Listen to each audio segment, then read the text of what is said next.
পায়রার কি খবর বলো? তো আমি না একদিন গাড়ি নিয়ে যাচ্ছি, ঠিক আছে, ওপর থেকে কোথা থেকে জানি না একটা বাচ্চা পায়রা তার ডানাটা আমার চাকায় লেগেছে, ডানাটা আঘাত, রক্ত বেরিয়ে গেছে, পায়েও লেগেছে। তা আমি কি করবো, পায়রা আমি ওকে জল, আমার বোতলে জল ফল দিয়ে আমি ঘরে নিয়ে এসেছি, ঠিক আছে। ওকে দানা ফানা তো করালাম, কষিয়ে করে তো কলাম, কদিন রেখে দিচ্ছি আমার হাতে ছটপট ছটপট। আমি ওকে বাইরে রেখে বাচ্চাকে, যেহেতু আমি বাচ্চা পাচ্ছি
জানো, তোমাকে গোলাপাই রাখো, তুমি আছো, শুনছো তো আমি কি বলছি?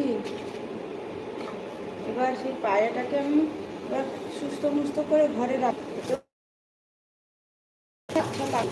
উঠতে পারবে না, তো ছেড়েই রাখি, ছটপট ছটপট করছে, ছিল ছেড়ে রাখতাম, ঘরে ছিল ওপরে যেত, ঠিক আছে, ওইখানে জানলার ওইখানে দরজার ওই করে লোহাইতে উঠে যেত, জানলার ওইখানে উঠে যেত, সিঁড়ির হতো।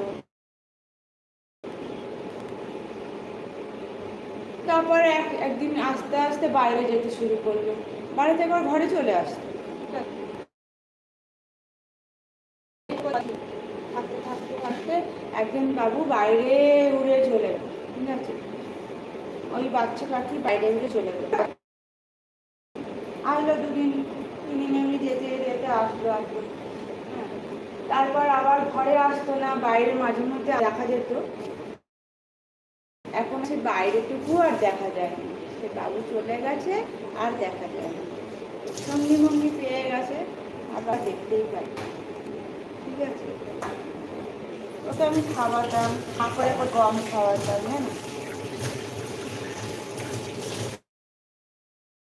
আমার গায়ের মধ্যে শুয়ে থাকতো, হ্যাঁ, আঙুলের মধ্যে আঙুলটা ঠোঁট ঢুকিয়ে দিতে করে করে ঠোঁট ঢোকাতো, কানে রেখে আমার এখানে বসে থাকতো, ঠিক আছে।